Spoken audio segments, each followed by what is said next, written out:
All right, folks, problem vehicle, 2012 Porsche Cayenne. Wife was driving, noticed there was a bunch of water in the passenger side floorboard. My initial thoughts were maybe the sunroof drains were clogged. Also the drains right here at the front of the windshield. If you got any leaves, stuff that builds up inside there, that can get clogged up. So initially that's what I thought the problem was, that maybe rainwater had collected and finally backed up into the floorboard. So I started off pulling back the fender liner here. Basically just a matter of 2 bolts right here at the bottom, 1, 2, 3 right along the top here, and you can actually see the particular kind here. I think there's one other nut here that I took off just to get the fender liner to move enough. So was able to pry it back and look up inside. So if you do look up inside, you will notice there is a little rubber boot hanging down in the shape of looks like a star or a plus sign. Very flexible. You can pull the whole thing out.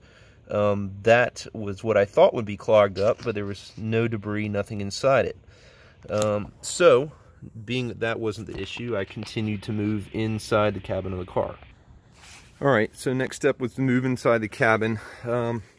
Started off by inspecting underneath. There was a plastic tray or plate, whatever you want to call it, underneath.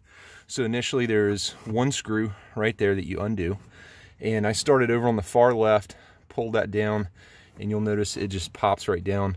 There's a couple little pieces right here and here that just pop out. You'll have, or at least our model, this is a 2012, so we had the AC adapter plugged in there, and then a light plugged in here. So just disconnect those two. This thing had a ton of water built up right here. It still needs to dry out. So once that's off, underneath the dash, you'll see right here where the water condensation normally drains into this rubber tube, and that's where it goes out the car. This is where the water was leaking down into the floorboard.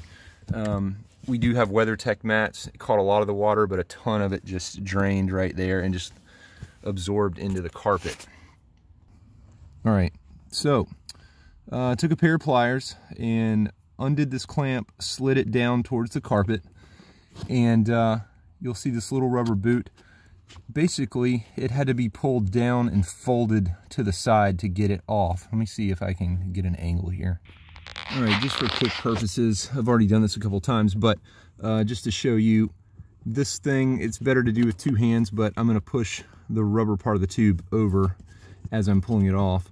So it comes off and push over. It'll slide off.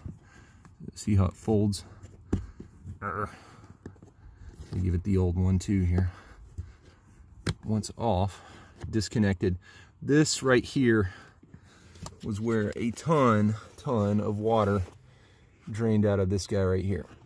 So everything was backed up inside here, and in the tube itself, a lot of junk clogged up inside, a lot of gross stuff. But let me see if I can give you a shot of inside the tube. There's a little trap door inside that gets stuck. All right, so it's kind of hard to see, but if you look down at the end of the tube, there's a little round trap door, metal trap door. It looks like a nickel wedge down inside there.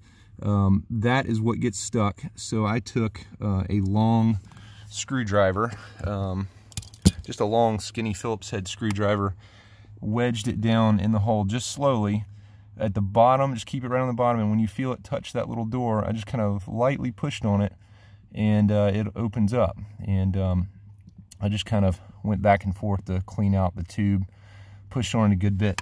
And then, you know, some people say not to use WD-40, but being that WD-40 usually helps protect rubber, especially weather seals, keeps them from cracking, keeps them nice and protected. So I figured it wouldn't hurt to spray a tiny bit of WD-40 down there just to keep that little door opening freely. I can't see how just a tiny bit would deteriorate any rubber.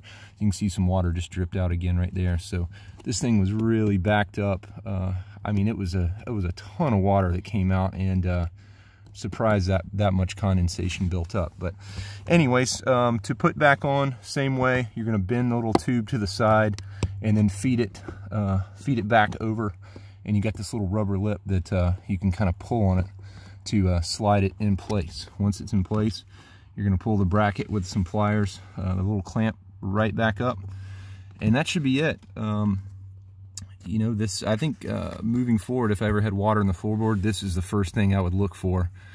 Check this first, and if it's not that, then move to the inside of the fenders to see if those drains are unclogged. Anyways, I hope this helped somebody.